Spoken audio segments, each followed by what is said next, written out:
To open the second Governance and Transparency Committee meeting. The council's in attendance, all the members, so everybody is here. Does anybody have any declarations of interest in matters on the agenda to make? Councillor Kunzman. In accordance with Section 175E of the Local Government Act 2009, I declare that I may have a conflict of interest in item 2, acquisition of drainage easement for INF 02405 local drainage.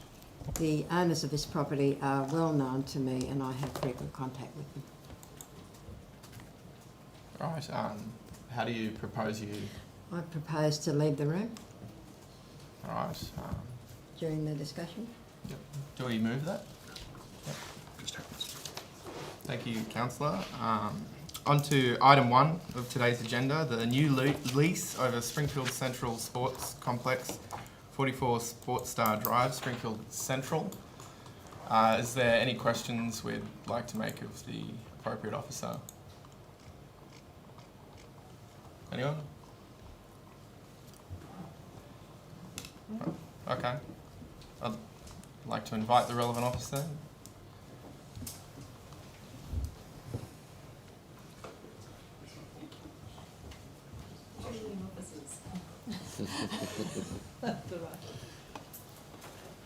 Good morning, Mayor and Councillors. Brett McGrath, Property Services Manager. Thank you, Mr McGrath. In speaking to a lot of people around Springfield, they're very keen for this lease to occur, and also the sports complex. Can you give me an idea of the timing of this? Because I think the facilities have been there since about October last year. Is that correct? Yeah, that's right. Yeah. Yep, they were completed around October. Yeah. And they've been open up for free use since then. So we've recently completed the expression of interest, and the successful applicant, we've drawn up a lease and negotiated the final terms of that lease for a 5-year term for about $24,000 per annum. Yep. So yeah. Okay. Thank you. So it was a deliberate strategy to have it free for everyone, for the community, before putting in I guess a lesser. Yeah, that's right. We didn't want the asset to just sit there and wanted to make it available for the community to use. Okay. Yep. Thank you. That's good. Thank you, Mr McGrath. Thank you. Would anybody like to move the recommendations for this item? Councillor Jonik, is there a seconder? Councillor Milligan? Would anybody like to discuss the matter?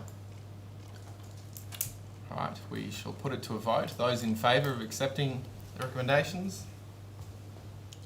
Go around the room, that's unanimous. On to item 2 for today's agenda. Noting that Councillor Kunzman is leaving the room.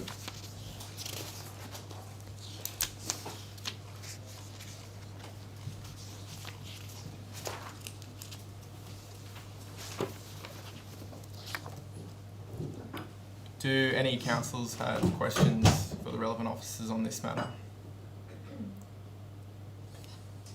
Thank you. Thank you, Chair.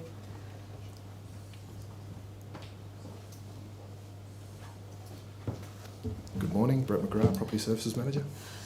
Through the Chair, Mr McGrath, I guess I'm wanting you to explain how this normally happens. I guess it's probably the first time coming to council that we're looking at acquiring property or an easement for works. How does that work? Where does the law stand, and what's our process?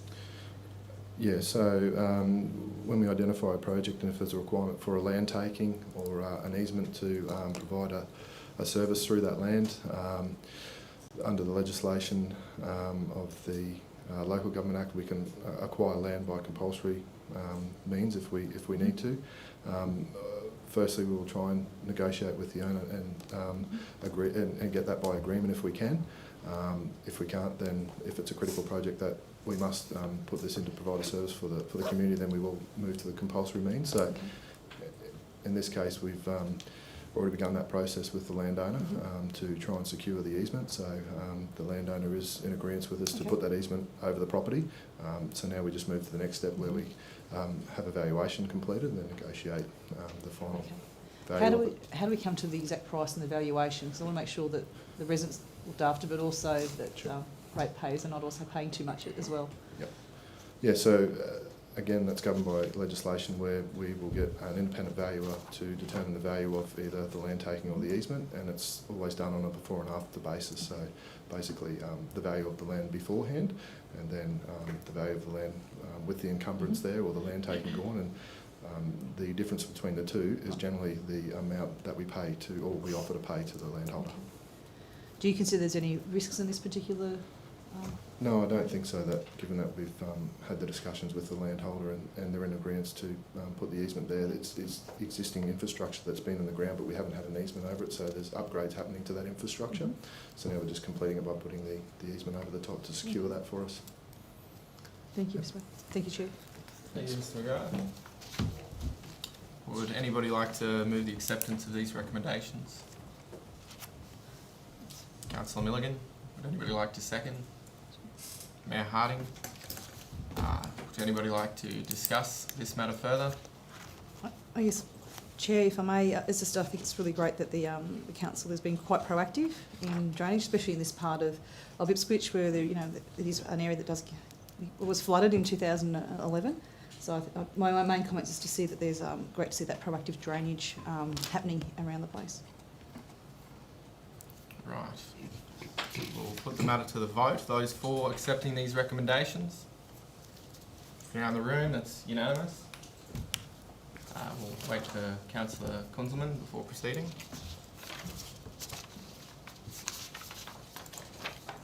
There's a new buzzer system. See how it works. Very exciting.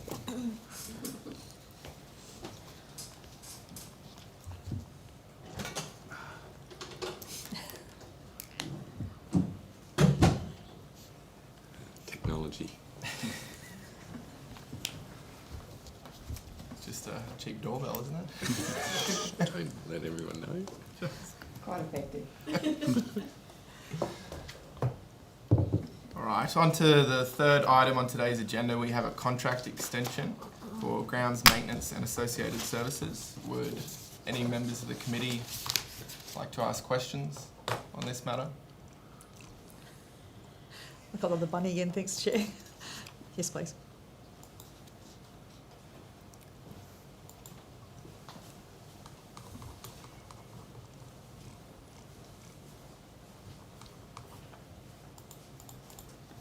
Richard White, Manager of Procurement. Mr. White, thank you very much for the report, and I thank you very much for making sure that all the information is in the recommendations. I really appreciate a clear report from you again. May I ask, as we're going through our tender process, is it being done under the new Buy Ipswich procurement policy? Yes. Yeah, so we currently, actually I think that might have closed, but yes, it is included in the assessment of that. So given the value, it would be a 15% weighting based on the local business and the amount stated in the Ipswich area. Okay. Thank you very much. Thank you, Mr. White. Sorry, Chair. Mr. White, I know with Part B that the extension of the existing, that will take us for the 6 months over the summer period. Yeah, so we actually have 12 months available to us under this contract.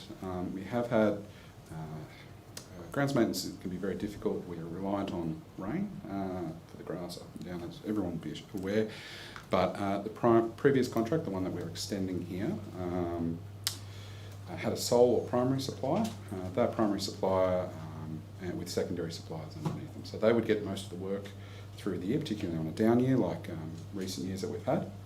The problem is the massive growth period. The secondary suppliers who haven't had work for a while aren't prepared and ready and tooled up to start jumping in. So the new contract includes 2 primary suppliers, so we at all times have 2 available, but to ensure that we don't have any down period, particularly with the rain that we're seeing coming possibly, the rains are coming, we're having this 6-month coverage while we're still getting the new one up and ready. So over that period and over the December, January, February period, we'll have both contracts in place and we'll manage it through that time. Both contracts, yeah. So my observation was with the forecast of El Nino conditions and more rainfall expected than usual, that the growing period will be intensified and extended probably. So just wondering if with that 6-month extension that we have enough capacity to handle the conditions. Most certainly, yeah. That would be, and the new contract it should also provide us guarantee for the next few years that we don't end in a situation where we were last year, where there was a gap, not because we didn't have the contract in place, but just that one supplier couldn't get to all the growing areas in that time period, and the secondary suppliers had down tools essentially over the couple of years that they hadn't been getting work and just weren't capable to get in. And I was getting calls from other councils at that point asking if we could supply, and I was saying, no, we're pushing our supplier as far as they can go. So this new contract should serve us, but we wanted to make sure this one was in place so we were never without a supplier. Absolutely. Very good. Thank you, Mr. White. Thank you. Would any members of the committee like to move the acceptance of these recommendations? Councillor Milligan, do we have a seconder? Councillor Johnick. Would anybody care to discuss the matter further? Right, I'll put that to a vote. Those in favour of accepting the recommendations? Looking around the room, that's unanimous.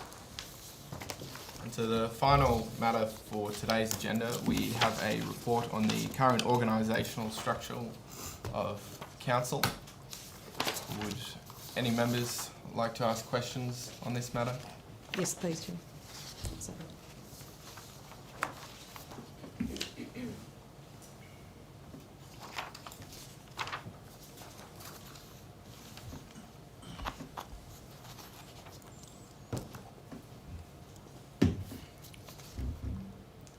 Good morning, Sonia Cooper, General Manager Corporate Services. Yeah, you go. Thank you, Ms Cooper. My question is, thank you much for the report. My question is, why is this coming to council? Yeah. Thank you, Mayor. So we thought it was prudent to bring this to council. As the report indicates, there's been briefings provided to you as the new mayor and councillors during the induction program and in the formation and settling of the current financial year's budget, operational budget in particular. So there has been discussions on the way in which the structure is working, and we know that it's an area of interest to the councillors. So we just thought it prudent to bring it before you to make clear the power that you have under the Local Government Act in relation to ensuring that an appropriate organisational structure is in place to meet the service delivery obligations and legislative obligations of council. So as the report indicates, the CEO and ELT continue to recommend the current department structure of council in the 5 departments that we currently have. As you would have noted, there was previously 7 and a significant change program undertaken during 2019 and into the early part of 2020 to operationalise the 5 departments that were approved by council last year. So it's really, we thought it was a good time to bring it forward to note the current 5 department structure and that we continue to endorse it. Ms Cooper, I know the 5 departments haven't changed, but when I look at the structure, there is a difference to what we were inducted, and it is a new structure. Previously, there was a major projects branch under the Coordination and Performance Department that is no longer there, and I know that's managing the CBD redevelopment. So I was just wondering, is that an oversight, or where does the CBD redevelopment now sit? We did republish the org structure yesterday with the major projects branch included. Okay, that's not what was published in the paper. Not the paper that was published last Thursday. I believe it was added as a late Yeah, attachment. it was After our discussion on Monday, I think. That's right. Okay. After it was brought to our attention, we, as a late update to the attachment, had that republished, or published yesterday. Thank you. Mine's more of a request rather than a question. Obviously, under the new organisational structure, some change has come about. I'm interested to hear about the staff and the culture and get a bit of a health check, if you like, a bit of a report card on how everyone's travelling.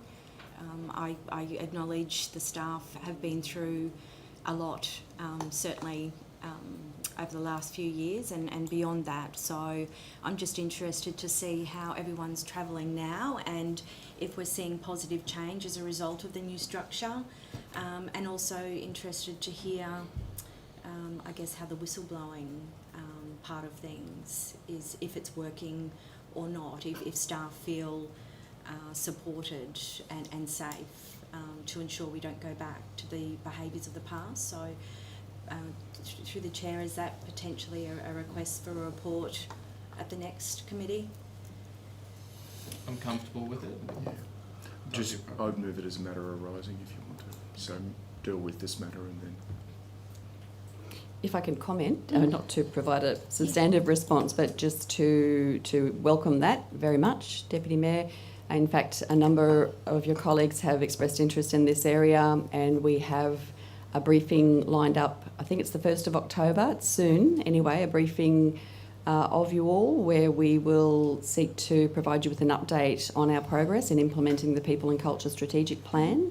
There has been some updates, but we're going to be doing a nice fulsome one, but allowing enough time for you to ask questions and satisfy yourselves or otherwise that as to what we're doing to address both the workplace culture of council and to ensure that we have avenues clearly in place and communicated and reinforced to staff to bring forward any concerns that they have in relation to any inappropriate conduct or potentially fraudulent behaviour, etc. So we have been undertaking bi-monthly pulse surveys. We have our 4th in field across the workforce at the moment, and we would be delighted to both brief you on the 1st of October and bring forward a report to committee in the next cycle. Okay, thank you. Right. Will that still require a motion then if it's a briefing? I will do both. Okay. Mm-hmm. But you need to do it with a matter at foot. Yeah. This is my first meeting. Thank you, Ms. Cooper. Thank you. Would any members like to discuss the recommendations for us? I do. Thank you, Chair. Obviously, this was a big change for the organisation before we came here, that the interim administration took from, I think it was 8 departments down to 5. And I guess my intent is not to tamper with it, and I'm a bit of a rather leave it there and see how it goes and see what the staff survey and says. Probably the only area that I look at and sometimes I have difficulty getting my head around is there are areas of, I guess, community engagement, media, comms, community development and marketing services over 2 different branches. The teams themselves are fantastic, but I've never been in an organisation where marketing has been in a different place to media and comms. And we have community engagement in one branch and community development in another. So that's probably for me, I'll say that, look, I'll be voting to support this recommendation, but I guess for me there's how does that work? I've been sort of keeping an eye on how that works in a practical sense. And if that works well, I think we continue it, but it's just highlighting that the teams there are doing great work, but just making sure that they do work closely together would be Yeah, I believe the later motion that Councillor Doyle seeks to move in this meeting would bring some clarity to those questions that you have. I'm of the opinion that there's more than one way to skin a cat, and it's possible that everything is, for a reason. And Chair, I'm not putting forward a solution. I'm just saying that there has been some. Yeah. Nothing wrong with asking the question. Would anybody else like to raise anything in discussion? I would think, Chair, that main considerations for councillors to gain feedback from CEO and ELT is that the outcomes are being achieved that council's responsible for, and that it fits and works well for council officers and staff. That's personally what I would see as the 2 main priorities. Omniscient as always, Councillor Milligan. I guess I'll ask the CEO about the point that I've raised, how he sees that working. Look, it's an interesting situation. There's good arguments either way. Yeah, There's about, in local government, there's about 5 or 6 interesting questions you ask. Where should development engineering be? In this organisation, it lies with the planners. In many organisations, it lies with the engineers, so it would be in infrastructure rather than that. so that's just one example of a conundrum or an issue like that. This one here is because we have 5 areas, and comms and engagement are in the, I guess, the executive coordination performance is also sort of the executive support area, so it's tied to the executive and council support area.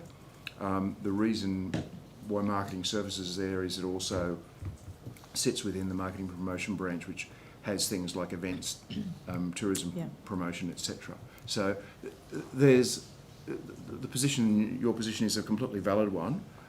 After a lot of gnashing and wailing, about which way it should go, that was where we landed. Equally, a movement in the other way would be logical, but would present some disbenefits, just as this has some disbenefits. In the end, structures are only drawings on a piece of paper. It's relationships and processes across the organisation, and if people can work effectively across the organisation, then you don't have issues. If people don't work effectively, then you have issues. And while we all have what we would call silos, for want of a better term, it's how we work. Many of our delivery structures require numbers of parts of the organisation to work together. Particularly anything new or developmental will require members of 3 or 4 departments of the organisation to work together. And Chair, I guess I see that having marketing services with the destination development city events being a real strength, and I think that's been great for that area as well. Right, shall we put the matter to a vote? Those in favour of accepting... Oh, we might need to move it. Would anybody like to move? Mayor Harding, do we have a seconder? Councillor Milligan? We'll put the matter to a vote. Those in favour of accepting the recommendations? Around the room, that's unanimous. We move on to matters arising. Is that the term you use? And you could, given a matter arising, you'd write Councillor Doyle may wish to raise a matter arising from the structural issues. Yes, I'd seek to invite you there, Councillor Doyle. So I would like to request a report with regard to the new organisational structure, speaking specifically to staff culture. Yep. And getting a copy of the results from the pulse surveys. Yep. Within such report. We'll wait for the item on the screen to be finished. Let's polish that. Yes, as always. Is it the staff survey or the pulse survey? They're called pulse surveys, yeah. So we also conduct comprehensive staff surveys every 2 to 3 years that are, very long, but the pulse surveys are 3 questions with some open response. When was the last staff survey?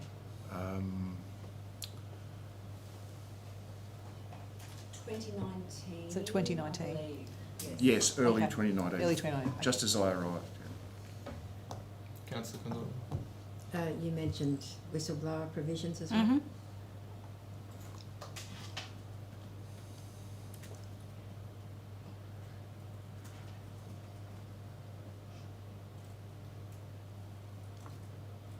There's a...